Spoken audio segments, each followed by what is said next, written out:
This might be something we discuss under the rules and procedure. It's really hard to track down. It's not reporting down to where probably be a good thing to have, but I won't jump ahead in the agenda more than I already did. Okay. Everybody hear that? We're being recorded. Best behavior. So first part of the agenda is we have public comment and customer feedback. This is not specific to the agenda item 2C. Also, we'll look at the customer feedback on the system. But if there's any member of the public who would take any comment right now. Seeing none, we will go around the table here. I'm Alfred Knotts with Park City Municipal. I'm Corey Krasavich with Park City Municipal. Caroline Rodriguez, Summit County. Alexis Verson, Park City Municipal. Robbie Smoot, Park City Municipal. Doug Clyde, Park City Council. I'm not Park City Council. County Council. I'm trying to write and talk at the same time. Can't do that. Can't multitask. We have that on recording. Yeah, that's gonna play well. I'm Scott Birmingham, Park City Municipal. Jerry Benson, a contractor for Park City. Holly Erickson, Park City. Diane Foster, Park City Municipal. Andy Bierman, Park City. Tim Hennig, Park City Council. Kenzie Colson, Park City Municipal. Barbara Wood, Park City Municipal. Alrighty, we will go. Kim's on the phone. Sorry, Kim. Yeah, Kim Carson, Summit County Council. Sorry about that. And we have Councilman Joyce that has joined us as a member of the public. So agenda item 2B, we, based on our meeting last month and rules of procedure that we discussed at a high level, was the development and documentation and maintenance and storage and public availability of meeting notes and minutes. So Holly collected and prepared very copious notes here. So I don't know if anybody has a chance to review or has any changes to the notes or minutes. Or even any suggestions on the format also. Again, this is kind of a work in progress, but I think Holly did an outstanding job capturing everything. And so we have put those on the agenda, and this will be a standing item on the agenda also. Is there Alfred? Yes, I Kim. would just, under item 3, discussion items, A1, actually just, yeah. The last sentence said Councilman Wright questioned if it was a larger issue and would inquire while at Deer Valley Mountain Lands meeting. Just for clarification, he was going to a Mountain Lands meeting where there was a Deer Valley manager that serves on that same committee. Okay. So I don't know how you want to I caught clarify that that, because as far as I know, there's no Deer Valley Mountain Lands organization. Yeah. Okay, wonderful. We'll make that change, Kim. Thank Okay. you. So with that, we will accept these minutes, notes with that amendment. And the next item we have on the agenda is a spring onboard survey, and I will let Alexis handle that. This will be going to our council on Thursday. Yes, we put out an RFP to collect proposals for 2 onboard transit surveys this calendar year with the intent to continue this contract for up to 3 years if it's a good fit. We've selected AJM and Associates in partnership with Nelson Nygaard. We went through a pretty extensive scoring for each one, and we had both the county and Park City Transportation and Transit score these consultants. So we feel like we picked the most qualified. The intent is to have them do an onboard survey in March to kind of hit the end of winter peak season. They're going to do weekday and weekend surveying. They're also going to do a survey in July, weekday and weekend surveying. And some of our goals are to ask people about access to transit, safety, ranking amenities, access to transit info, and then sort of their priority for improvement. This information is going to plug into our long-range transportation master plan that we're working on currently. Here's an example from Nelson Nygaard. This is from, I actually can't remember. And it doesn't say. Here's a community transit onboard survey summary. We're going to get a report like this at the end if you guys want to pass this around. And I think it will really inform the future of our transit service and short and long term. Any questions? the agenda. That's Caught okay. you off guard. Alfred, do you have anything to add? No, I mean, this is a pretty standard practice. The last time we did these was in the 2015 when we did them at a statistically valid process that went into the short-range transit plan. So we will look to kind of do these on a seasonal basis and see what kind of feedback we're getting. I think it's very instrumental. It's very helpful in route planning, service planning, origin destination determination, and then also looking at why people do ride the system and be able to attract newer markets also. So that would be the goal moving forward, is to do that. We obviously have different riders in the summer and the winter, so to be able to separate those two and look at the travel patterns and ridership patterns during those times. Alfred, what's the next step for sort of taking that real high level and being able to look at two seasonal aspects of a survey from winter to summer? And as you just stated, we're going to have different people riding for different reasons in the winter and the summer.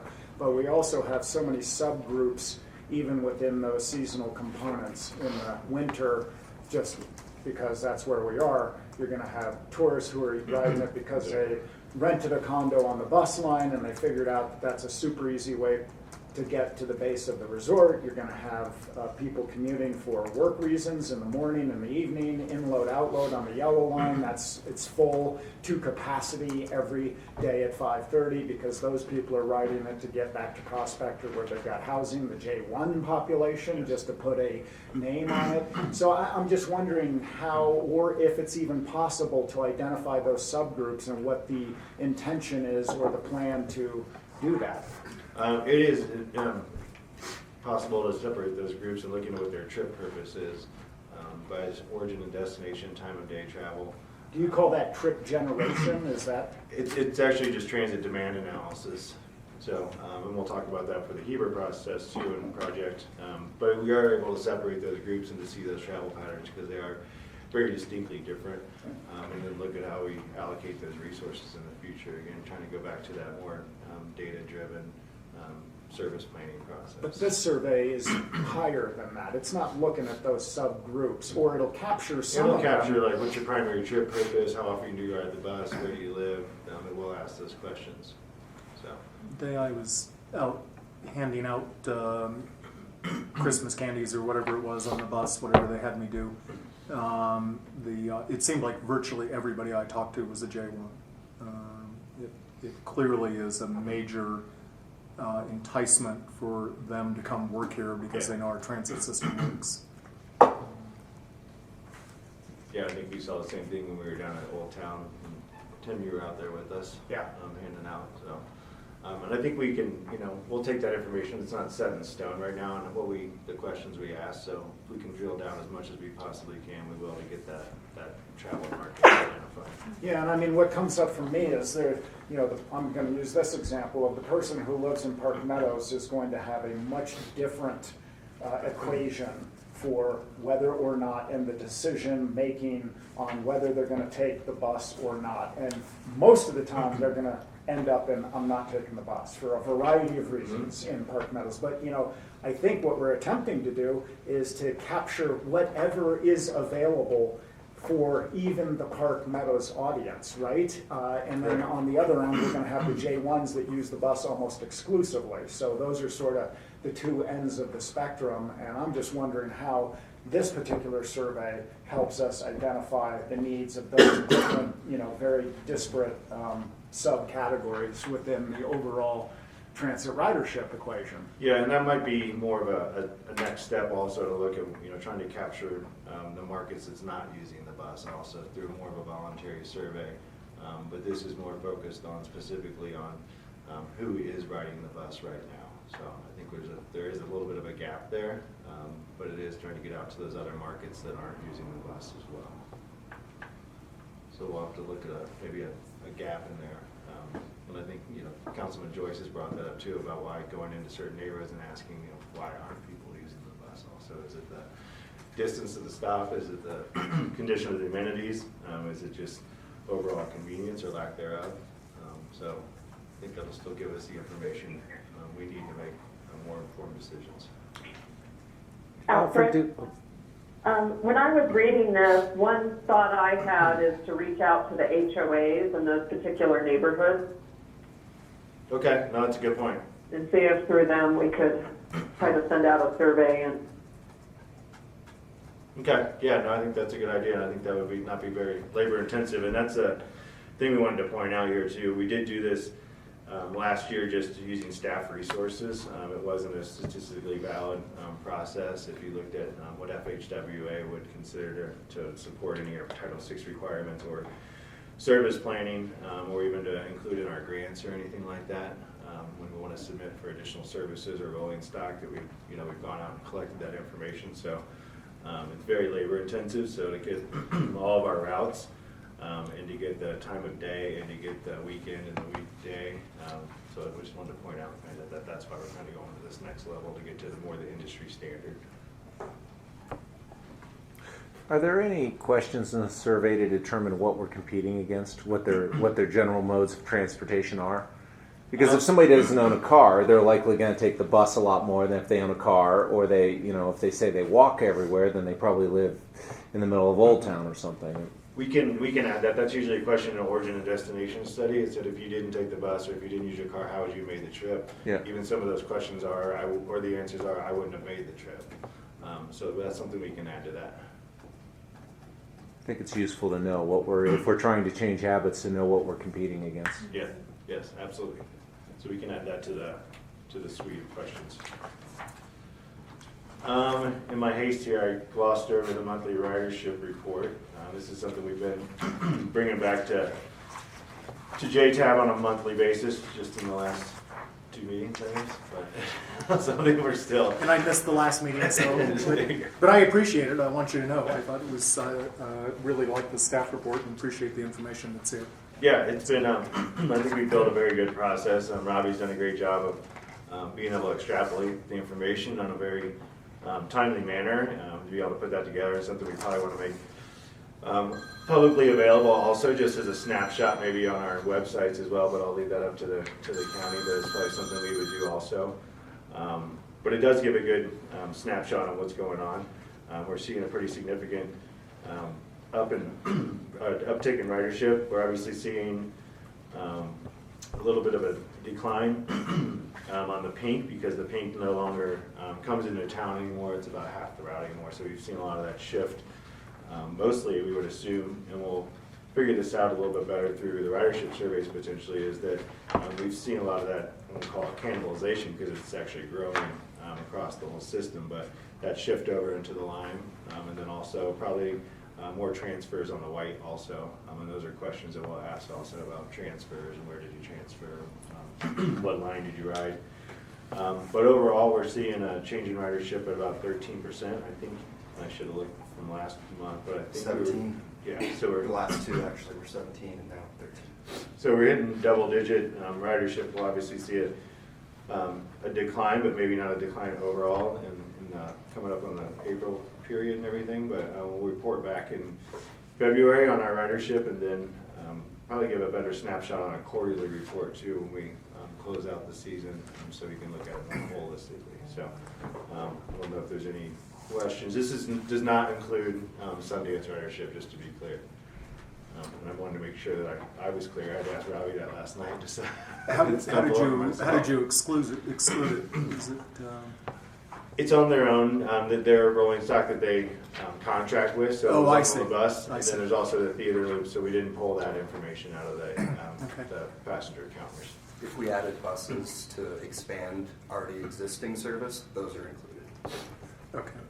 So, Robbie, would it be possible to do another number, which I guess would be kind of an efficiency number on these, which is either a cost per rider or rider per hour, so we can see how the routes compare efficiency-wise? And Yeah. because it's good to have those numbers in general up top, but it'd be nice to see it route by route. I can definitely do that. Would anybody else find that For useful? route, Yeah. by route, yeah. Oh, I think I think it's important data to have. We know there's going to be a wide range of efficiencies between the white and the purple, orange, green, pink, or whatever it is. But as we add new routes, I think it lets us look, as we see numbers decline, that's good if they're low efficiency routes and we're adding more, but it gives us a sign we need to work if not. Yep. Thanks. So this is the kind of the format we've landed on, so we'll look to continue to add some of that additional data that you suggested, Mayor. It's a great chart, by the by. Thank you. No, this is super useful, and I think it's probably something worth sending to the radio and the paper when we release it each month. Okay. Just send them a one-page press release, like updates on transit or something. Okay. And it is currently on our website. It's just not, it's kind of buried, but it's there. And attachment B here, I don't think I did. Hey, Alfred, before we go to attachment B, Yeah, Jeff. I want to ask a question about the Ecker Hill lot, the lime and the pink, and I'm not real clear on all that, and I don't know if this is the time to ask that question, or I know we're going into talking about seasonal changes on the pink and the lime later. Maybe that's the appropriate time to talk about it? I think so. Okay, Yeah. so I'll hold on. Do you feel comfortable that that'll be captured in there? Okay. The other format that we provided last month and to give feedback to the community and to JTAB was also our customer feedback kind of report, and to get those categorized by certain areas. So Robbie's done a great job of that too.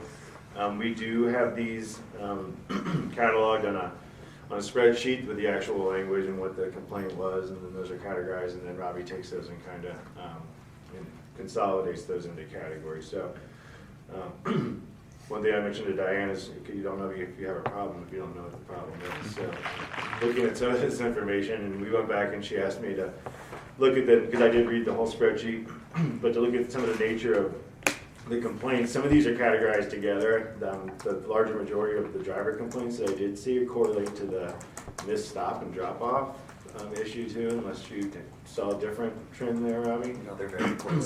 So misstop means we just rolled past it. Huh? Yeah. Well, I'm glad to hear that that's the correlation, because I was going to ask, why do we have driver complaint as the number one when we take great pride in sort of promoting them as the first interaction and ambassador, and how critical that is. And for the most part, I've seen, very positive interaction. I've observed one interaction where I was like, whoa, The grumpy driver? The grumpy driver was not, I was like, that's not a good interaction with the public, nor representing yourself as an ambassador of the community. So to see, so that helps me understand a little bit more. I mean, that could shift dramatically to missed stop and drop off and out of driver complaint. Yeah, and this is obviously information this isn't supposed to be punitive to the drivers, but it's, to identify where the focus areas that we can work on, and that's what we've been talking about internally is the customer service and the safety and the communication, kind of those three pillars right now. Safety is kind of a broad category. What do you suspect it means when they check safety? Well, actually, one of the complaints on there is that a driver was driving fast and barely stopping at a stop sign, and they didn't feel safe. Oh, so wow! Like physical danger of the bus driving over a cliff. Yeah, and there was also identification of passenger facilities too not being safe, like ice and snow removal. Okay. And we've been, Caroline's been out there even shoveling herself some days too. So we even sent some of our own folks out there to county stops too, just to make sure that those are safe. But they can range from a nature of lighting around the facility too, and again, that gives us a prioritized list if we start seeing these themes. Right. Does the homestake lot show up in this? The complaints would. It would. Yeah. Feedback would. Are we It is not included in the ridership. Kenzie, are we seeing that as a focal point of lack of safety in the homestake lot? Because I know initially we heard a lot of that. I don't believe so, but actually Robbie has quite a bit of feedback we've collected on homestake through a different survey. And so perhaps we should bring that back with the comprehensive results. Anything that jumps out that worries you guys about homestake at this point, or are we not safety-wise at all, but like one of the questions in the survey was, what do you think about this program or this service, meaning the homestake shuttle? And it was weighted toward the positive, which I was happy to see. Yeah.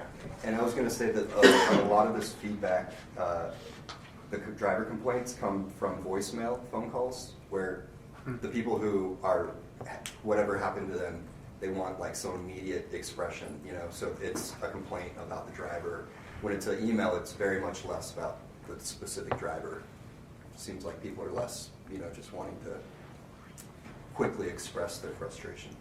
What I think is relevant here, though, is also that we have some work to do on this process, but the total feedback, 114 comments within a period of 75, 80 days, that's not very many. Right. And so you consider we're running 20 hours per day, 1.5 comments per day, and they range from, you know, like Robbie said, from some emotion that could be related to even, for example, when we hit that congestion point and the ski area is full and the buses get a little bit trapped up at PCMR base, for example, you know, we'll get feedback from that person who says, "Where is my bus?" And of course, in that case, we have a lot of capacity on the bus. The bus is doing exactly what it should be doing, and yet we've been a little bit subject to that condition in that moment. So overall, I think I just want to make sure that we all acknowledge that we have some work to do on driver training. Of course, we want to infuse training support, especially given the seasonality of this and bringing drivers on quick and then throwing them out to the wolves. It's a very good process, but you know, we are putting people out there for the first time during these months, and so you know, I think I look forward to continuing this trend. I think it will be fun to look at this and see how we swing during the seasons, especially. Well, what you just said, Kenzie, about the system being subject to certain influences that are beyond our control, you know, that has to be broken out in some way, because that's a huge conversation, and that goes to, you know, the system in general and the congestion that occurs in general, and when the buses are caught in the same congestion that the cars are caught in and the entire system fails, what issue is that we're trying to deal with? And from an overall transportation, traffic flow, transit use, transit priority, that's the big question, and how far are we willing to go? So, you know, somehow we've got to be able to pull that out with this data, and I don't know, Robbie, how that translates to the current data that you're presenting, but to keep in mind that that's really a big one if we can deconstruct and separate and distill that out and have it as a conversation that's kind of always ongoing with this with these general conversations and graphs about use and whatnot. Yeah, I can look more specifically at the feedback to try and identify those, you know, instances or things that relate to that. Because that's really important. I mean, you know, you sort of like, well, you know, sometimes there are things we can't do about it because we need to know that. And how often does that happen? And how severe is it? And how long are the buses stuck in that congestion? And is it happening once or twice a year, Carmageddon, or is it happening now in a more, you know, seasonal way? Is there a pattern that we should be aware of and not just be going in, you know? Well, and yeah, we've talked about that too, between looking at the kind of the PM peak and being able to proactively deploy additional buses too during that time too. Yeah, but deploying additional buses in a completely gridlocked road isn't going to help. That's my point. You know, what are we going to do about the completely gridlocked road component of this? Because that's what's causing our transit system to fail. Mm-hmm. Yeah, well, what we've tried to do, again, before that gridlock occurs, is to get some of the buses out also. And that's been, I think we've had really good communication with the resorts in that sense also, is that when we start to see load out and what the percentage of lot full is, and then having the traffic command center online too. I'm not being critical of the steps that have been taken. What I'm trying to convey is the perspective of an elected official and that policy thought process, and where I'm looking at it from a policy component is going to be how often are our roads gridlocked and why, and what does that do to our transit system? And is it within our control or completely out of our control? That's what I think your council members on both county and city are going to want to do the deep dive on. Okay, perfect. I think I would just say, in the context of the complaint discussion, and Tim, what you're saying, something that I've seen be successful before is that you categorize the resolution of the complaint. So like Robbie, when you're in the data, we categorize all of the complaints where late bus can be directly attributed to the congestion at the resort. Another thing that I don't think is reflected here, that I think is good for all of our council to know is, for example, we had a complaint that we resolved where somebody complained about safety and felt like the bus was all over the road. Well, actually, Franklin looked up exactly where the bus was, and the bus was actually avoiding some significant potholes that really would have jostled the passengers. So in that case, when we explained it to the person who called, she said, "Oh, that makes perfect sense. I'm so glad the driver did that."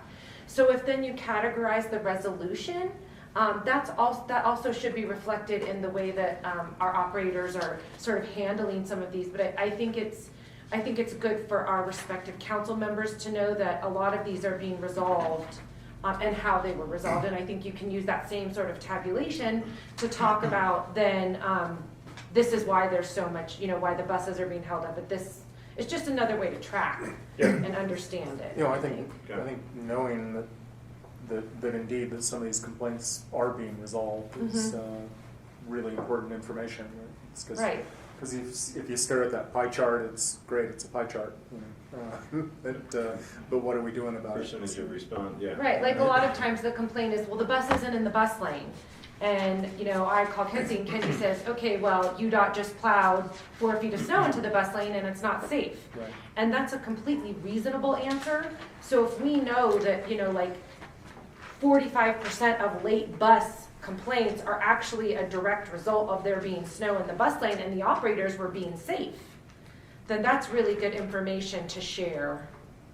I agree totally. That's exactly what I'm talking about. It's the causality of this. And I think there's an opportunity to look at these complaints and connect it to a cause that'll help policy people make some decisions that we're going to have to make. I mean, we're getting closer to some bigger decisions on kind of congestion and what we're willing to do as a community. Mm-hmm. And Tim, I think it is important to note, just because it's a public meeting, that we actually haven't had gridlock this year, that the peak operational procedures that were put in place last year, including police at intersections, which prevents gridlock, has worked, and that the city specifically has taken responsibility for the entire corridor.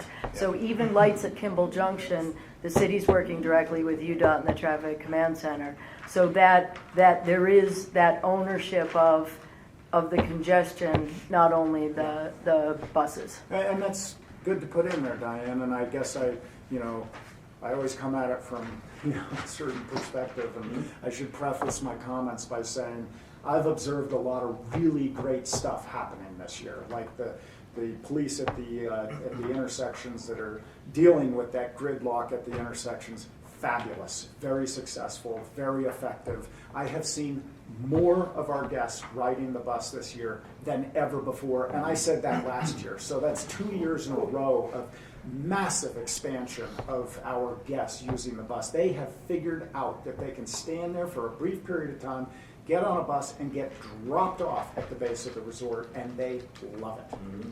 So kudos. That stuff is really, really working, but we're still going to have some really big decisions to make, and having this greater understanding of why we still get whatever number of complaints it is will help us in a big way. Agreed. Diane, your comment about gridlock, does that include Sundance? Because I had some comments to me about gridlock and Sundance. Yeah, actually, technically gridlock, Yeah. I don't believe we've experienced that, because it's specific to intersections and cars being in the intersection. So I'm being extremely technical. Now, do we have a lot of traffic during Sundance? Yes. And will we have it during future? Yes, but I'll tell you, the Traffic Command Center, and that has UDOT staff at it. You're just speaking to the intersections themselves. The intersections themselves, and also, sure, I don't know if it's reasonable to ever think that we're going to not have traffic during Sundance. Oh, yeah. So, and that's going to be right, and we need to communicate that, though, still, because that message is what gets people on the bus, too. So feedback is always a little bit hard, particularly when it's complaints, but to me, it's a sign of community buy-in. when we're getting feedback, it's because people are using the system, they're committed to the system, and they want it to be better. So I actually see this as a great sign that we're not having to go out and drag it out of people. Why aren't you riding the bus as a survey? We have people riding our transit, and they say they want it to be better. So Yeah. I think this is a good addition. My one request is it possible we could put a link to the actual comments themselves?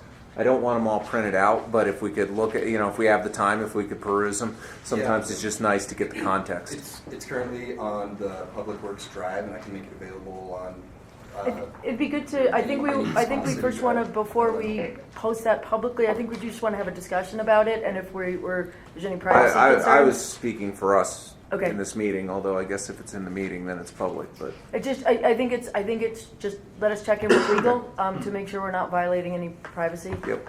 Because I do believe in cases that they do have specific contact info on them too.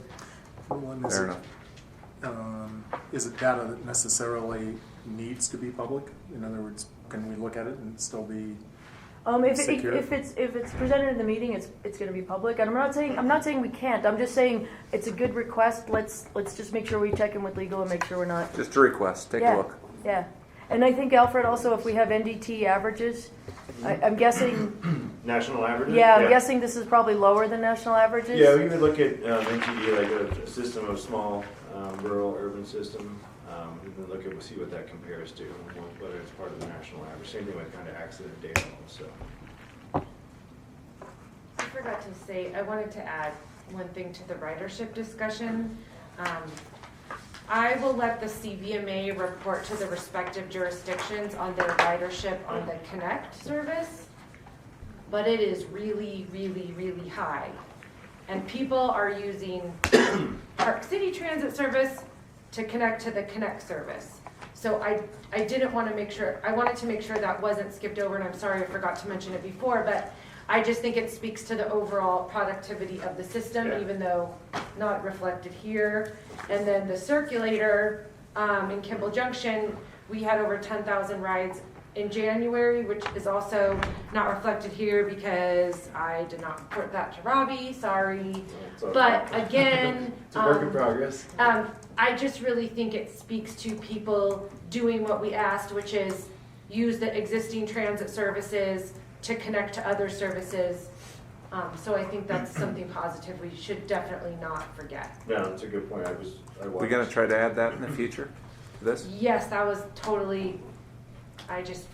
It's okay. We're tweaking on the move here Yeah. mid-season, but I mean, I think it's good info. I think ultimately it'd be good info to have our park and rides on here too, both Yeah. Homestake and Eckerd, and any additional ones that we can track over time, and watch those grow.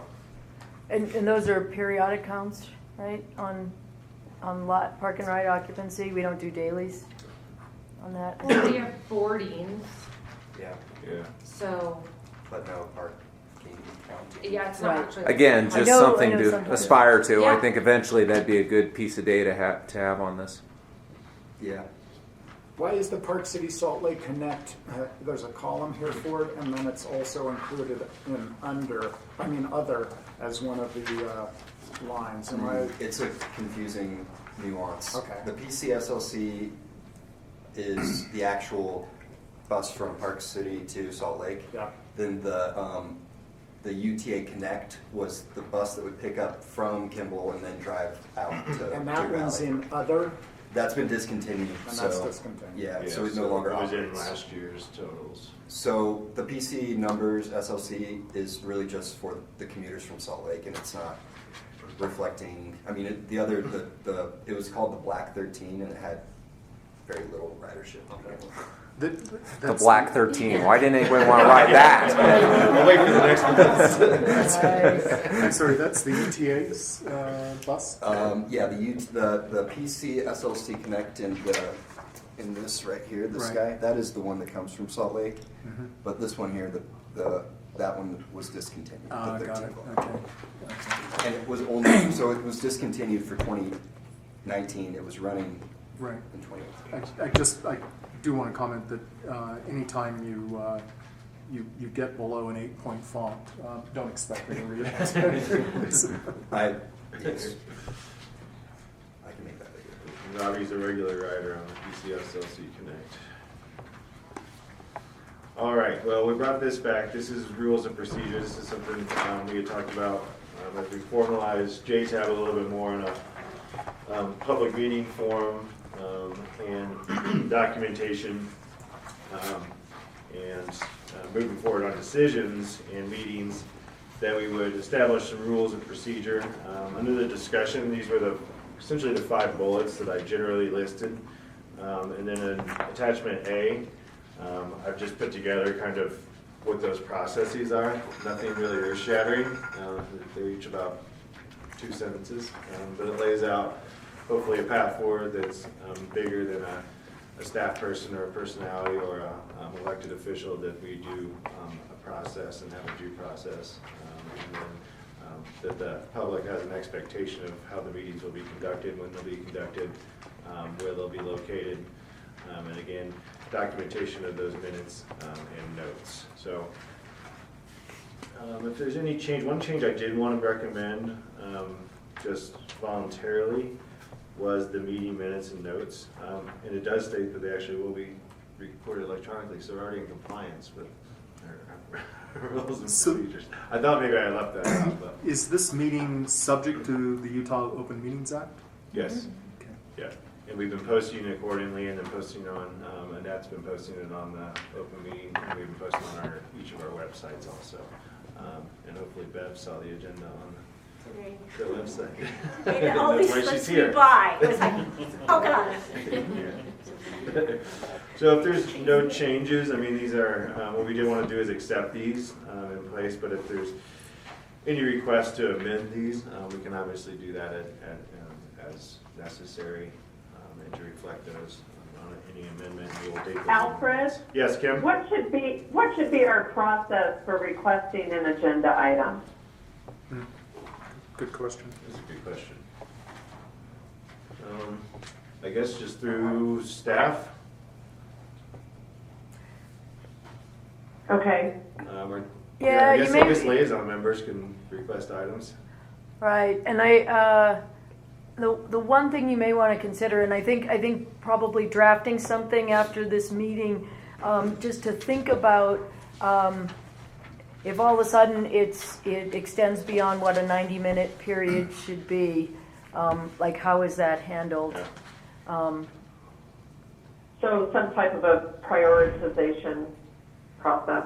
Yeah, and it may be that you make a request to staff and you give staff the ability to prioritize. I'm just suggesting that it's a great idea, Kim. It's a great question, and that may be rules of procedure that Alfred adds to the doc. Yeah. I would also suggest that there's a deadline or at least a parameter for best practice in when to request, just because if it does add weight to a staff, such as Robbie pulling data, that it will take time, that will take resources to write up. Obviously, I think we can do many updates pretty quickly, but Yeah, that should be it's a considered. good, right, if it comes in the night before, now Right. we've missed even the public meeting notices requirement. So next meeting, would you like to Sure. come back with a policy? Yeah, we can do that. And then why don't we look at an attachment B? Caroline put together the calendar. Why don't we add that deadline request agenda items to that column? Does that make sense, just to capture that there also? Might be a little overkill, but if it's in the policy, you may want to give yourself a little wiggle room, but. So what we have laid out here, this is something that Tom had requested, and we obviously just a good practice too, is to lay out our calendar for the year. These dates obviously can be adjusted as necessary, but this was our first initial cut, looking at holidays and then looking at the policy of when the meetings will be held, and then rotating the meetings between city and county locations also.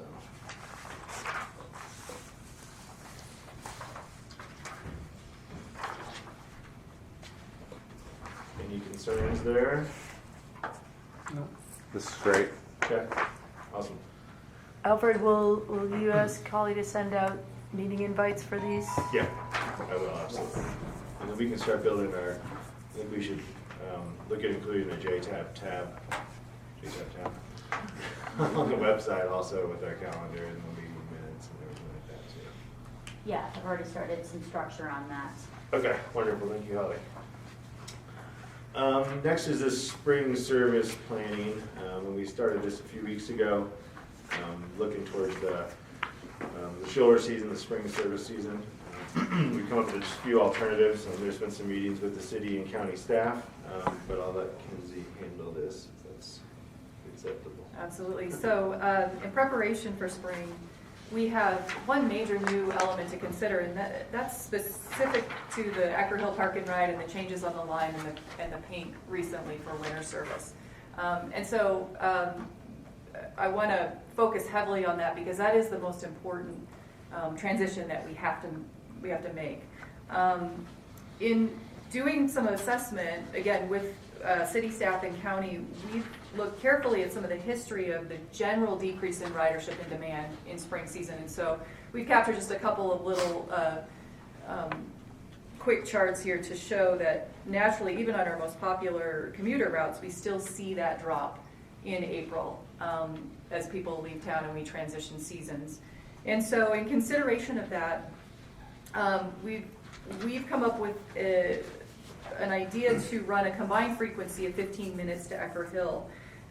We all agree that maintaining really robust service at Ecker Hill, and for those commuters who live near Ecker Hill, who are finding the service very, very popular right now, it's very, very important that we continue this trend of growth in the service, and at the same time, we want to be efficient based on the projected demand. And so by mingling the pink and the lime routes, so that basically a bus goes through Ecker Hill every 15 minutes. We feel like this is the most efficient way and does create some cost savings over what prior conversations had included a more robust plan for Lime. And so if you look at the page on the screen here, you can see some time point examples that show what I'm talking about here with 15-minute combined frequency, where the pink bus would come in at 12 minutes after the hour, the Lime would come at 27, the pink would come at 42, and the Lime would come at 57, and therefore we would keep this trend of really solid service. Caroline, do you want to add anything to this idea?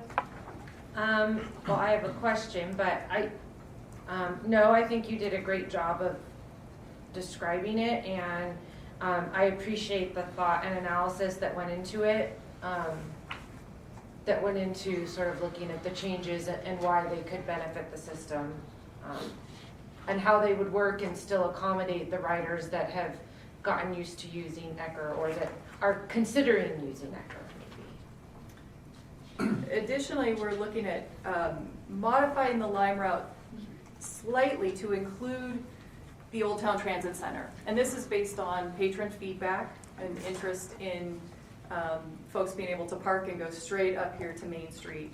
And so we're looking at time points that include that element. We're also looking at time points that include some early morning service to Deer Valley. And that's another feedback that we've received, that certain folks who specifically take the 902 come up from Salt Lake and want to get to Deer Valley in the early morning hours are seeking an easier path.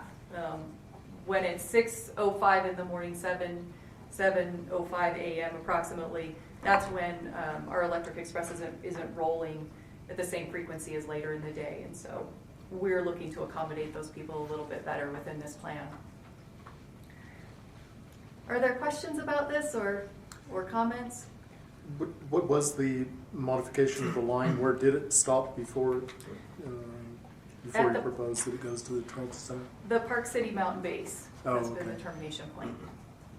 And so our hope would be that the Ecker Hill Park and Ride continues to grow, and that especially during events such as a silly market, perhaps, we're seeing people choose Ecker and come all the way up here to Main Street.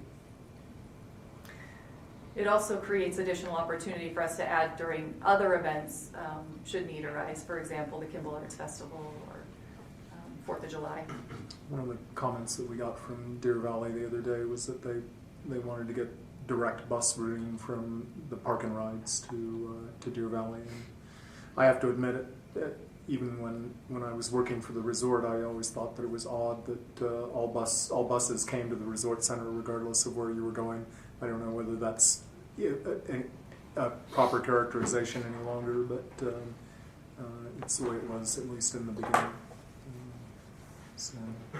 Specific to Deer Valley, I think that's why we're looking at these early morning hours, specific to commuters. Mm-hmm. We know that there's a little bit of demand there. And we also know that, again, the Electric Express has changed the game a little bit, Mm-hmm. where because it's so frequent, we're seeing less resistance to transfers.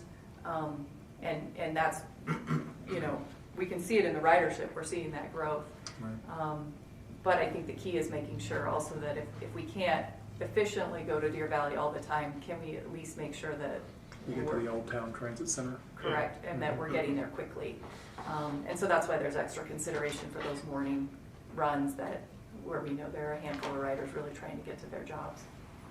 And they're in, was it 1998 development agreement? Is that the approved one? There's actually a certain percentage identified in the development agreement, that percentage of buses that will go through that, and I think it's close to 70%, so that would make sense. In the in PCMR's Yeah. development agreement. Yes, through the lease agreement with Trent. I think it is close to either 60 or 70%. Yeah, it's probably a little lower now because the white doesn't go there, and Yeah. but That's our commitment to them Yes, in exchange for. the lease agreement for the bus turnaround, the easement through there. Because that's Trent's property. Which they kind of need. Yeah. They want us to bring buses there. Yeah. Not a huge negotiating point. well, and Alfred reminds me, we benefit that we would have 30,000 more. How many more? 3,000 cars more every day on the road if the resorts, if the visiting public didn't ride at the significant percentage that they do as compared to locals. So, Boy, they'd have an expensive parking garage too, huh? yeah. Accommodate all that. Yeah. And how long is this agreement in effect? Does it have a sunset on it? I Is don't it up believe so. for- No. Is there a process for review and discussion? The MPD, I don't know if they're actually reopening. I know Alfred's been looking at the pre-application. So they can keep this in place? I this actually existing don't know, agreement in Tim. place? I don't know the answer to that. I'd We like can to find know out. kind of Yeah. I'd like to understand that agreement a little better. It's, yeah, I mean, that's a development agreement they're operating under right now for their parking requirements, their densities, and all the phasing plan also, so.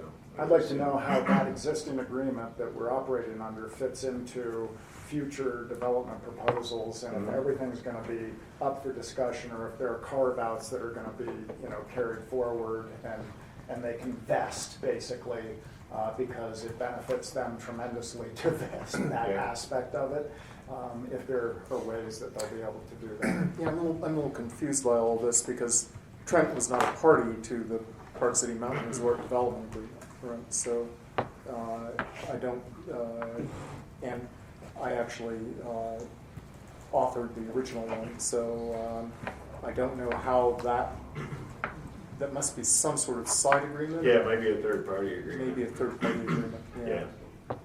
It would be great to get a memo or something. We don't have to have like a big. I'll take it, and as you know, Mark's going to be working more on land use items, and I'll ask Mark, and I'll ask him what time frame, and I'll CC Alfred. I'll ask him what time frame he can provide info on that. Okay, great, thanks. Now, I would like to just ask a question about sort of how the white, the pink, the green, and Ecker Hill lot all fit together, and you already touched on a few of them, but I'd like to have a little better understanding. I never quite understood what the concern was about running the green and the pink through the Ecker lot as opposed to having this direct express to wherever the direct express was supposed to go, and that was part of the conversation.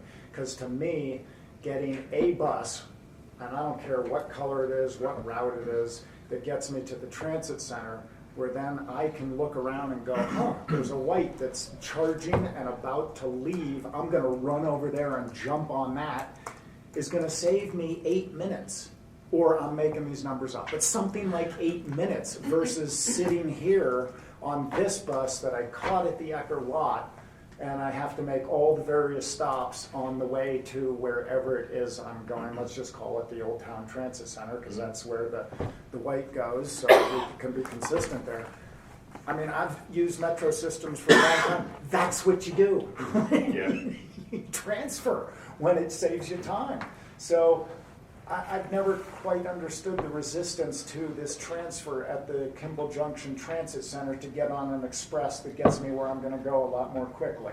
But there seems to be. I mean, I think I've observed a lot of people doing that. That's what I tend to do, is to get off at the line and get on the white. I think that a lot of that has to do with rider information also.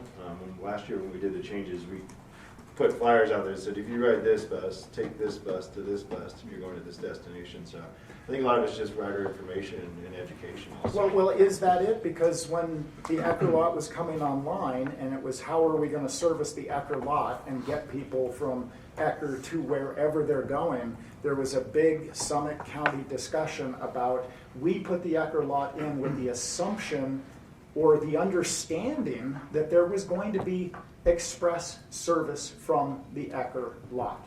Are we past that? Is the data indicating that that is not a concern, that we are doing what we need to do with the Ecker lot, with the pink and the lime connecting to the Kimball Junction Transit Center?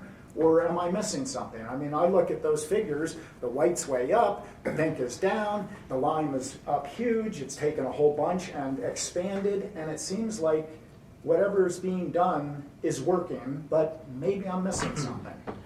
I think, I want to hone in on that idea of express service exactly to where is the question I have. Because what we're doing really effectively here is that there are people who might choose the white over staying on another alternate route, but there are also a lot of resort attendees who are getting almost direct service straight to PCMR base, which was one of the initiatives within this picture, was to make sure that you could park and you could either take the pink, which is going to get you all the way up to Grand Summit at Canyons, or you could take the lime, which is going to get you all the way to PCMR base, as well as some of these connecting stops that you mentioned. And so already having our very efficient white service, I think it's playing nicely where people are making that choice sometimes, but if they, as Alfred alluded to on the flyer, and the information we've presented people, if they really have that other destination in mind, they're going to say, nope, I really want the pink that's going to show up at 12 minutes after the hour because it's going to be the most efficient service for me and I won't have to transfer. We also enjoy that the pink is still servicing some of Silver Summit area, and that we're seeing a lot of the corridor off of Landmark and toward the Powderwood condos. We're seeing those folks are maybe not parking at Ecker, but they are seriously loving this service because it's creating efficiencies all the way into town for them. And so I think we're doing a lot of different things, servicing, again, to your earlier point, we're servicing a lot of different potential folks. Subgroups. Subgroups, exactly.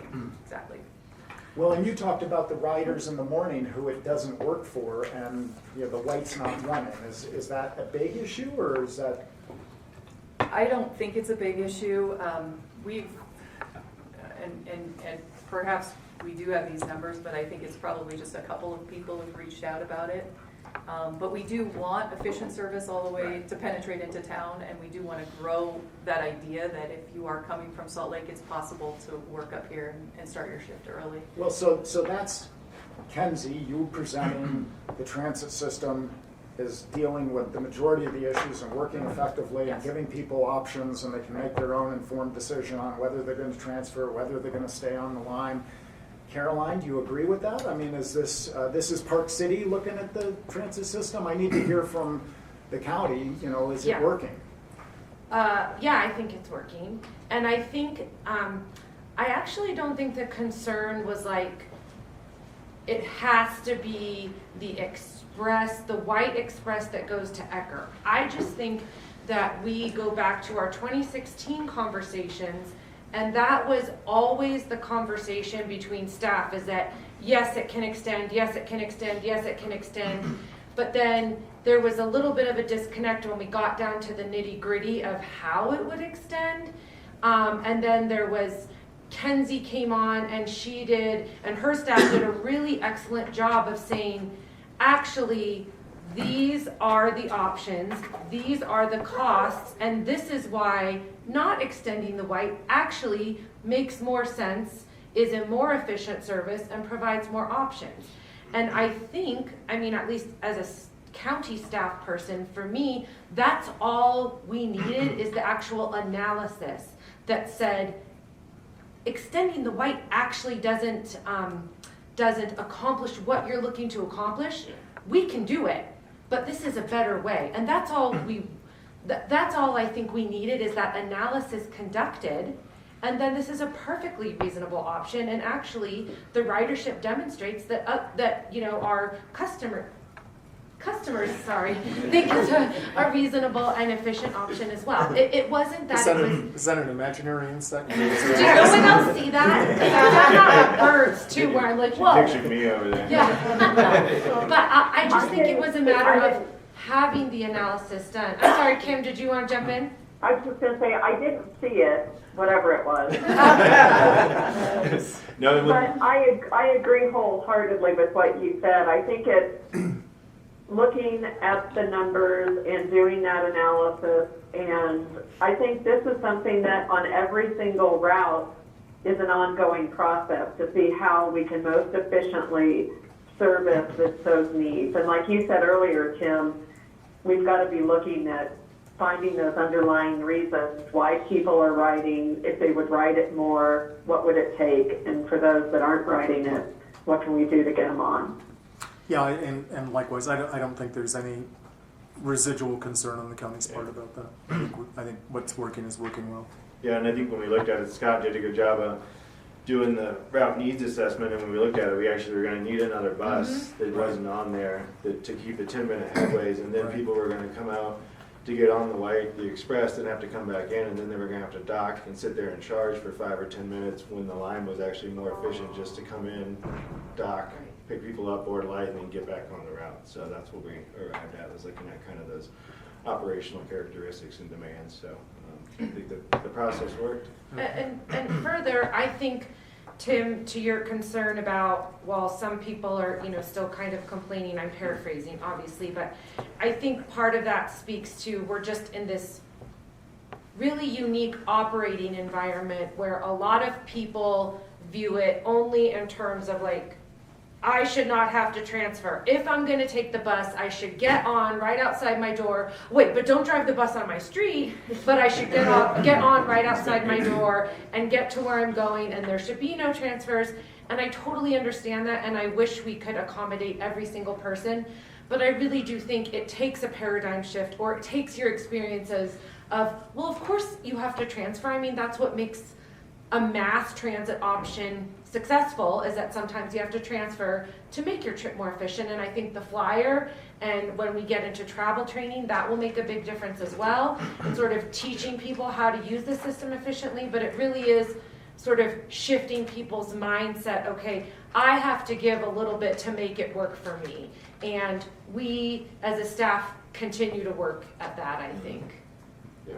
Well, it's good. I mean, I asked the question because I want to make sure we're all on the same page. And, I think what I hear also is we have an opportunity to learn from past experience of when maybe we made a decision and then backfill the analysis, and in the future we need to present the analysis and then allow the decision to follow from the analysis. And I think right? that's what occurred That's exactly this time around. I mean, I sat with Scott and Kenzie and their staff, and Scott explained everything to me, answered my questions, and we talked about our concerns, and we really talked out like what are the pros and cons of each of these options. And I'm hearing that council members that are here in attendance are in agreement with staff at the county level. So all my concerns and things I wanted to at least make sure that we were checking those boxes have been checked. So thanks. Yeah, and one of the other benefits that Scott identified too is being able to get back into that Liberty area too, where we've seen, I ride the line quite frequently. There's a lot of ridership back there that wasn't served before, so. Is that the Liberty Road? portion up behind Skull Candy, that Yeah. neighborhood? Exactly. Cowboy Partnership. And actually, it allows, and the efficiencies too, it allows it to bypass a lot of the cluster that's around. There's a Tanger. fair amount of density back there, isn't Yeah. there? There's a lot of people come out of those condos too that are now, they're parking once and now they're getting direct service to Right. the resorts too, which they didn't particularly have before. Just point of clarification, what's the current frequency? The current frequency, ooh, Scott, you want to do, quote this one? The Because advertised it's- frequency or the actual frequency? Well, what we talk about is the approximate frequency, but, Okay. Between the 6 line and 7, so 6 line runs every 15 minutes, 17's every 30 minutes. And between the two of them, it goes 7, 8, 15, 7, 8, 15. And so they've been putting it out there as just 10 minutes approximate 10 minutes. So, Because your odds are you're going to catch a bus between 7 minutes or 8 minutes. Well, and if you average all of the wait times, then you do get 10 minutes. Okay. So this is going to feel more consistent. It will. Yeah. And that's another really good thing. I'm glad you mentioned that, because one of our initiatives is to get more stable with our service levels. And right now we're doing 6 service changes per year. We'd like to keep our time points and our service as consistent as possible, especially between spring, summer, and fall. And some of this work that Scott's been doing right now is feeding right into that idea of making sure that we're providing a good plan that's robust service, where people can really count on the frequency. Maybe we should just borrow a page from the chamber and cancel April. Scott, what exactly is it that you are doing that Kenzie just referenced? I mean, I ask because I see you at these meetings and you add from time to time, but what is your job description or your job title? well, my job title is I'm a lead transit operator. Yeah. But I've had, ever since, I don't know if you remember Zephyr, Yep. I've kind of taken over what Zephyr was doing. I'm building the schedules into a Vel, as well as making the run sheets for the drivers, so doing a lot of the planning Okay. as well. So one of the things that Scott, he's really in the weeds with the details, and if we change a time point in one location, it's likely to domino into Right. other areas. And so, for example, he's looking at things like if we make this modification where the pink and lime do time points as suggested here, how does that impact the brown riders? And how do they fit into this picture where it's an efficient ecosystem? So you're a human algorithm, basically. That's good. Yeah, right now we don't have any real good planning software that will work for us, so I do it by hand, Yeah, basically. okay, thanks. He's the one that says you can't do that. It won't work. Sounds good. So can I just ask one question on this? Yeah. The total cost if we make this change is $934,154, right? So it says this is the cost savings to the county, but that's actually the total cost savings for the route. No. So the proposed route cost That's, here is yeah, those just are- the route those are cost both to for the sections, county. Yeah. So can we understand the whole route The cost whole, or the whole kind of depends on what we actually end up doing. with the interlining? Because when you're looking at the changing it to 15-minute frequency, some of the modifications that we're considering, like extending to the Old Town Transit Center and extending to Deer Valley in the morning, that affects the cost of the route as a whole and would affect what the city would be paying for that route. So the county numbers are going to be solid either way, because making this change, we're not really considering any modifications on the county section besides the time point. Can this occur if this city change does not? This interline thing? Can, Which one? this can happen, The yes. red. So just Yeah, these are for, all like moving forward, it would be good to understand, like, this is the total cost, So take- and then, yeah, and then like, this is the, county portion under the current billing, just so we have a sense of like the global picture. Yeah. Cause I wasn't clear, I thought this was the total route cost, not just the county portion. Yeah. And I think that that's sort of reflective of a comment that we've been dragging to these meetings for a while, which is that I met the other day with Matt, our budget director, and he says he's been asking for budget numbers from the city since back when Bob Jasper was our county manager, and he still doesn't feel like he's gotten the data. And so this is kind of part and parcel of the same thing, that we're just not seeing the full numbers, and we don't understand what we're paying for, and we need to get that cleared up. That needs to be a priority. Doug, to that end, can we get that in writing? We keep asking for these requests in writing and aren't receiving them, so it'd be super helpful. Haven't you had budget sit-downs with Tom, Caroline, and Matt? We just came out of a meeting last week where I got a memo from Matt that said, I've been asking for this since Bob Jasper was around, so, and not getting the data. I think it'd be helpful to know if there's something that he's looking for that we don't know that he's looking for that specific. I mean,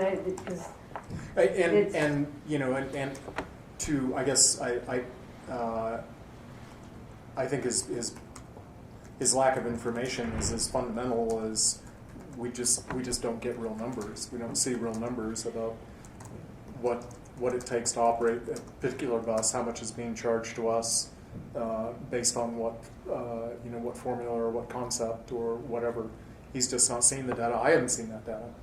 And you did the follow-up where, did you guys do the follow-up where you had to leave the meeting where we were talking about the exact formula with every council member as well? And Doug, I'm surprised to hear it simply because, like, there was a watershed meeting in the past year where Tom said can't be over $1 million, and so Corey's done a lot of budget work, worked closely with Matt, and we've even talked to the county council and the city council about the specific billing methodology with that idea of transparency. And fortunately, it's a really simple calculation, and city and county staff have agreed on some billing pieces about, okay, let's do the white like this so we're not trading money back and forth. And we've had discussions, and I've even talked to Tom about, hey, I know that's good for now because it means we're not doing a bunch of journal entries, but for the future, let's, can we just standardize it and let's go ahead and go through the machinations, because it is largely, and has been for years, a very standard process. But here's the thing, Doug, it's great information. I appreciate you bringing it up, and Corey, maybe. Well, we'll just have Matt transmit his same memo again. Yeah, Doug. If any info you feel you want or need, we're trying to produce at this point. So I think it's just a matter of if you can give us a request, have Matt be very specific, and I would say CC JTAB, so we're in the loop on that. We'll get you what you need, because I think, as Diane put, it's readily available, and some of it's already been provided, so maybe it just hasn't been disseminated. Yeah. No, I just want to say I'm greatly appreciative of the changes you guys have made. I love this staff report. I love the direction that we're going. I think it's all helpful and healthful for the first time since I've been on JTAB. But that is one of the lingering problems that we've got to communicate better with you on. The other one is that we think that we probably need to revisit our agreement generally sometime in the future. I know that was on the agenda for last meeting. I wasn't here, but it should probably be back on the agenda as an item that we need to work on. So And to clarify, Doug, it wasn't on the agenda, but it was brought up. Okay. Thank you. Yeah. And Caroline has given that to me as a future agenda item also. Okay. So the cost per route is actually broken down on the county bills. So if you get an opportunity to look at the county bills that it's in. Yeah. And again, I'll just have Matt resend whatever it was that he wants. So because I don't, of course, don't see the county bills, and he he just indicated that he was frustrated that he wasn't getting the data that he thought he should be getting. So. And Doug and Kim, I'm not sure if Roger, as your chair, had sent a list about some of the concerns about governance, and I responded to him a couple of days ago. I'm not sure if you've received that or not. I believe I scanned it. Okay. I'm kind of at that point in email control where things get scanned and not really well read, but I will. Okay. I will go back and read it in detail. So the short version is we acknowledge that needs to be addressed in the future. The question of the county is where do we want to prioritize that, Right. and so we just need to sort that out. Okay. And when you say looking at the JTAB agreement, you're talking about governance? Yes, not our agreement. Just doesn't need to be updated. I think the sense on the council's side is that yes, it probably does. I don't know that we've gotten to specifics, but. And this isn't, at this point, we've had conversations about looking at a new governance model, but I see that as being a really large project and possibly down the road a little ways. But in the meantime, we need to look at our current agreement, which dates back to 2009, I think was the last amendment. Yes. And it's really outdated and has stuff in it that's just not relevant. And there's important relevant information that's not addressed in it. So I don't know whether that we look at that and have maybe a subcommittee of JTAB, or if staff wants to start looking at it to see where it needs to be updated.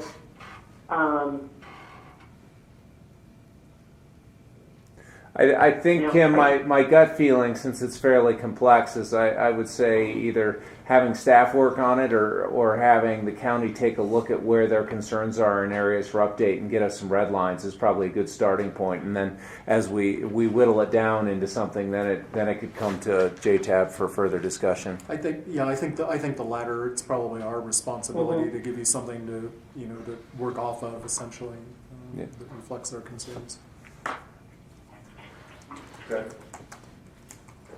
I think it just because it might be helpful for discussion purposes too, because sometimes you read a red line and it's like there's a lot more red line than you're trying to understand the intent. So that'd be helpful too, to just have a summary, kind of bullet points on overall intent of, what's it looking to do. That's just helpful. Well, and I think that's probably the first step, essentially. Okay. Probably. Alfred, I've got to leave in just a couple Okay. of minutes. Was there anything, I don't think you need me for it, but any questions on the Heber Midway? We just wanted to get kind of concurrence here from some of these other changes too, because one does directly affect the county, and that's the Camus link. The Camus link quickly is a route that connects the Park City High School, basically connects to Kimball Junction for those riders on the Camus route. And this, correct me if I'm wrong, Caroline, but this was born from a survey results finding that perhaps Camus route should include Kimball Junction, and what do we do about those folks who work out there? The county and city staff have been monitoring this data for the last year, and we found that the ridership is particularly low. And what we Between Kimball and the hospital? correct, Yeah. yes, correct. And the theory behind the low ridership, we believe, is that people are choosing the Electric Express if they are indeed headed to the junction as an alternative to this route. And so at this time, county and city staff are in agreement that we should suspend the route and move forward. We're seeing ridership in the low single digits per day. The only thing I would ask is just that if we can give those two riders, have, whenever they're on, have the driver say, hey, this is being discontinued as of X date, this is your option, this is what time you can estimate to get to your destination instead. I don't want it to just stop, and I mean, I know you guys are on top of this, but I don't want it to stop and the riders feel like, God, we made this adjustment and now it's gone. Yeah. So, and is the adjustment, you take the white into town and then you do dial a ride? Is that essentially what it is? The adjustment you, instead of getting off at the hospital and taking this link bus to Kimball Junction, you keep riding all the way into town and transfer to the White, and then take the White out to Kimball Junction. Okay. So Yeah. it's about getting to Kimball. It's about getting to Kimball. It's not about getting to the hospital. Okay. I would suggest that information's conveyed in a one piece or a flyer of some sort that the driver can hand everybody who gets on or off the bus, Yep. as opposed to trying to engage them in some sort of educational dialogue. Good. We'll do that. I apologize, everyone. I got to run a little early, but you have this. Thank you, man. One less opinion to deal with. Thank you. Nice work. Thank you. Anything you want to add on the elimination? No, unless there are other comments or questions. We're hoping this eliminates some ghost buses. Not so much. So, Well, just is there demand to run a bus out to the hospital? Essentially, that's only dial-a-ride now currently, right? Is that right? That's correct, and we're actually looking forward to having some more working meetings to discuss transitioning the dial-a-ride and Yeah. that particular area, perhaps in conjunction with PC Heights, because as that continues to develop, there may be a way we could roll some of our existing resources into a more robust system of service out near the hospital and PC Heights. Well, and when the Peace House comes online, there's in the neighborhood of 60 full-time residents that are going to be living in that building. So, and a lot of them are going to be dependent upon transit. Mm-hmm. Exactly. Well, and I think in a shorter term, we'll want to talk about some options soon. In the longer term, we want to be prepared also for pending Richardson Flat service and how that will develop, as well as an arts and culture district. So I'm really excited to get into some of that longer term planning, but keep our eye on the prize of making good decisions. Okay, so the next item, do we need to talk about the interline? I don't think so. No. Okay. All right, let's move on. Okay. Alexis, do you mind taking this one since I wasn't at the meeting? Sorry. Just drop that on you. Sure. Okay. This is a test. We had Diane was there. That's true. We had a great meeting with Heber and Midway Cities to sort of discuss, in partnership with Mountain Land, to discuss a transit demand analysis for transit service from Heber to Park City and the other direction as well. So I think we kind of decided that they were going to take this information to their city councils and to Wasatch County and say, hey, this is what we're doing. We would love to have your participation. The timeline for this study is going to be hopefully have some results July and August, and then ultimately run a pilot if we can, if it's feasible, if we have vehicles, things like that, in the winter. So the mayors are great and super excited and just want to see this done. I think it sounds like MAG is going to lead the effort and we are going to provide support and direction. And add a little bit of just background and context. This came to the city from Heber and Midway mayors.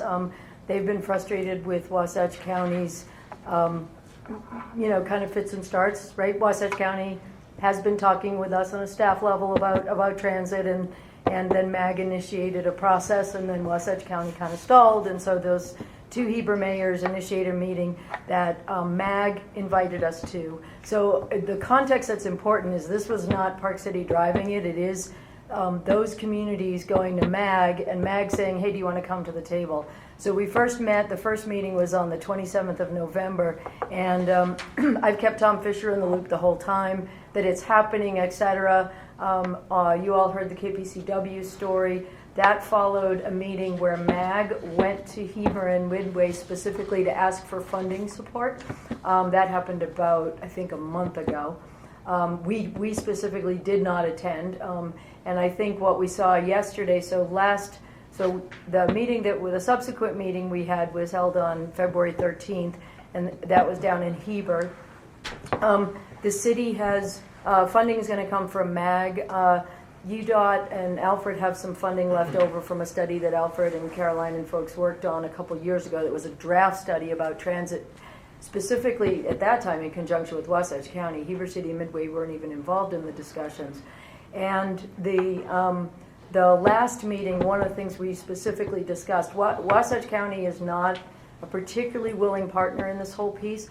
They had a meeting, Wasatch County, Heber City, and Midway had a interlocal meeting that included this topic on the 21st of, so it was the day after the one that Sean Seeger recently talked about on the radio. And out of that meeting, Park City had volunteered staff time in addition to funding to support that study, to just look at, do we have demand? We believe actually the demand is greater from Heber. The preliminary study said that there was more demand from Heber than from Camas, but politically it wasn't possible to go to Heber at that time. So that's why the Camas was that's one of the reasons why the county decided to move forward on Camas. For me, the interesting part is it sounds like Wasatch County is interested. They specifically don't want Park City to lead it. MAG, it seems like, at least from emails that were going around yesterday, from particularly the mayor of Midway, suggested that MAG lead it. I think Sean Seeger's open to that. I think we'll still end up supporting however we can. And the piece that we all were supportive of and talked about at the last meeting that was new was an interlocal agreement that would be between the 3 cities plus, if willing, the 2 counties. Right now, not asking for any financial contribution from Summit County, but I do have on that topic on my list to talk to Tom Fisher about. And I think probably the most important thing that everyone, Caroline, Alfred, Alexis, the whole team, as well as elected officials, realize is that if this is a Park City driven process or even a Summit County driven process, it's all over. We can just pack it up and wait another 5 years. It really does, and we've been pleased that it's coming from those communities. And as far as, while it looks like UDOT might have some money to fund a pilot, we had a little discussion in the last meeting about what's possible. I think from an equipment perspective, et cetera, there is understanding that a 2019-2020 pilot will be difficult to impossible. These guys did a nice job talking to that. You may see some effort to do some pilot during Sundance or something. Happy to answer questions. I wanted to provide a little bit more background because I know this hasn't been a major topic of discussion yet. Appreciate that. I guess I do want to clarify that the county, of course, is, in spite of the fact that Heber may be a hotter potential market, the county is, of course, greatly pleased and think it's fully important that the Camas Valley be integrated into our system, even though it may not be as effective as Heber. We know there are a lot of people who work over here and live in Heber, even though Heber doesn't want to acknowledge that. Heber's changed. Wasatch County may not. Wasatch is still saying, no, it's not happening. Yeah, I know. But we're really pleased with the Camas route and the way that it's working out. Oh, and people are such a fan of it too, right? Yeah. The riders are probably from an enthusiastic perspective, much more so. Right, and the whole makeup of the population over there is changing pretty rapidly over the last decade or so, I think. And it is a bedroom community for Park City to some degree, and we're, from a land planning point of view, we're happy to keep that in Camas. We don't want Camas to sort of slowly dribble out until it runs all the way over to the county line. We prefer to see that community as contained as possible.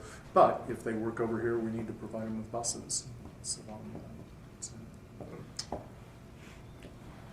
And I know MAG has drafted an agreement. I actually, the first I saw it was on an email that Sean had sent to Tom Fisher with some info, and he's drafting that. That's one that we'll bring to county for discussion. And actually, Tom and I talked a lot last night, and one of the things we talked about was at a staff level. We haven't had a kind of staff level transportation meeting that included Tom and me lately, and so Annette is working on scheduling that to talk about this as well as a number of other items. We, at a recent council meeting in Park City, we reaffirmed our commitment to a number of policy questions, one of them being transit first. And this is a transit first sort of issue, you know, I mean, regional transit, getting cars off the road that are, you know, originating in Heber, Camas, you know, Snyderville, that all affects Park City proper in all sorts of interesting ways. But we made a significant commitment to reaffirming, we reaffirmed our significant commitment to transit first policy. I wonder, should JTAB make a similar commitment, and has the county made any similar type commitment that is articulated and, you know, available to the public and that the public understands? And should there be an attempt to align these bodies and agencies so that we're all on the same page with, you know, what transit first means? And there's a whole bunch of them that we reaffirm, but that's the one that would probably be kind of a good discussion point. And I'll throw that in for a topic for a future agenda if there's interest in sort of exploring that. I think there is, and I think it ties directly into simply what are our long range transit goals. You know, we're reacting year by year appropriately, but you know, we're reacting year by year to different things. You know, we just built a parking lot out there. You know, I mean, I hardly even saw that as an agenda item. It was just something that happened damn near, and as well as the Kilby Road improvements and all the rest of that stuff. That was just our staff. We said, what are we going to do for parking? And they said, here's the only option that makes any sense, and bang, it got done.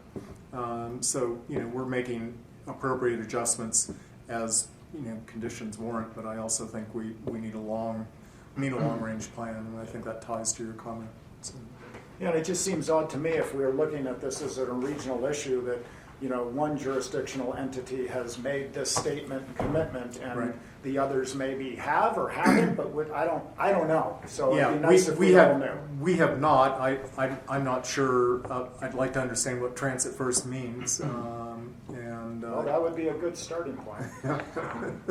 Well, we do have transportation and transit as one of our strategic priorities, so it's obviously a focus. I think we're getting to a point of semantics. So I would be really interested in seeing any information you could forward to us, because I think the more that we can align in the words that we choose to use to describe our goals, and maybe, you know, we work in the next, I'm not sure when we have it scheduled, if we've got it scheduled yet, but during our most recent retreat, we did not do a comprehensive review at that time of our strategic priorities. We really focused on the planning side of things and what we wanted to get done, what some of our objectives were to meet those strategic priorities, rather than looking at the fine print underneath each of those. But we are going to be doing that, so I think this is timely. Okay. Concur. Anything else? I know you wanted to mention something now. Yeah, but we're out of time, so. It's an important issue. Yeah, go ahead. Well, okay. I just wanted to report back on the results of our build grant for $63 million for the 224 BRT, and okay, so I'll do that first. So the US DOT received 851 eligible applications for build funding. Of those, 92 projects, or 11%, were funded nationwide. There's a three-step review process. So of the 851 applications that were submitted, 250 were moved through the three-step evaluation process to the Secretary's desk. Of the 250 applications that made it to the Secretary's desk, only 2 were from Utah. Ours and the application from Millard County for a road that was ultimately funded at $7 million.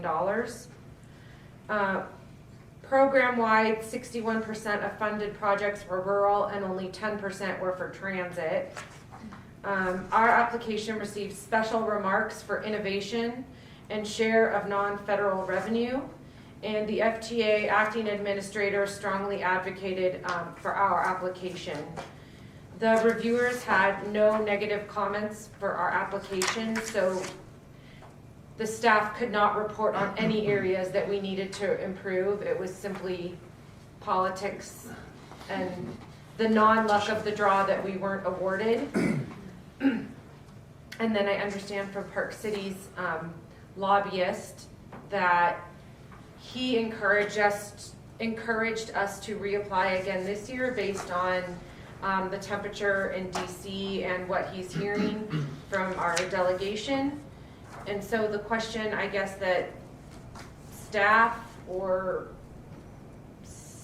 I guess it's for staff or, you know, whoever makes the decisions is weighing the pros and cons of going forward again with another build application, which should come out in March or April, and the staff time and resources that would be necessary to submit a competitive application again.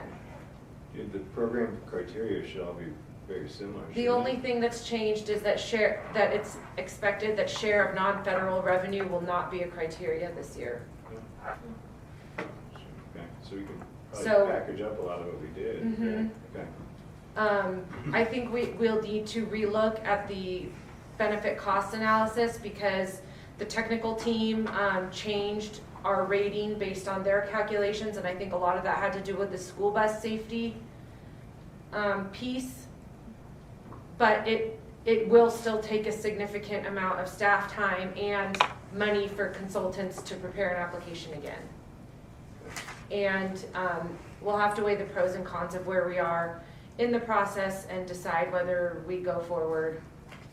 And this may be helpful. Tom and I talked about it briefly last night and thought that it'd be good to talk about that in a staff level transportation meeting as one of the pieces. It doesn't mean it can't be discussed here, but well, that's why I thought we could maybe push it off from this agenda item, but that's exactly what I was referring to, that could be discussed later.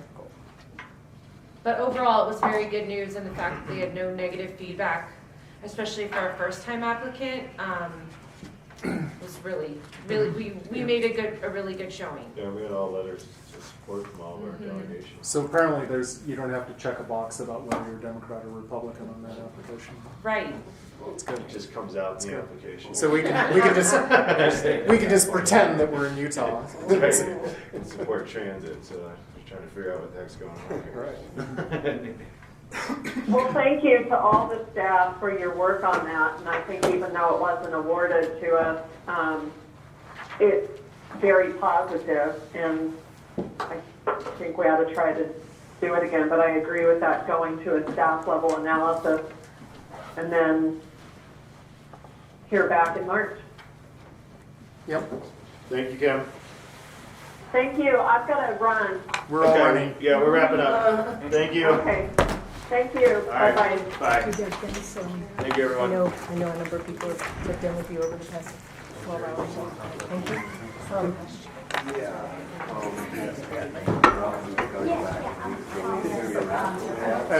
You can never tell what's going to be the flashpoint, right? As I said to Tom, Yeah. brush higher, Right. not Not the flaming, not the towering into the but also it's good to get fresh fires when they're little. Yeah, okay. No. We're going on. I We're going on. We're going on. We're going on. We're going on. We're going on. We're going on.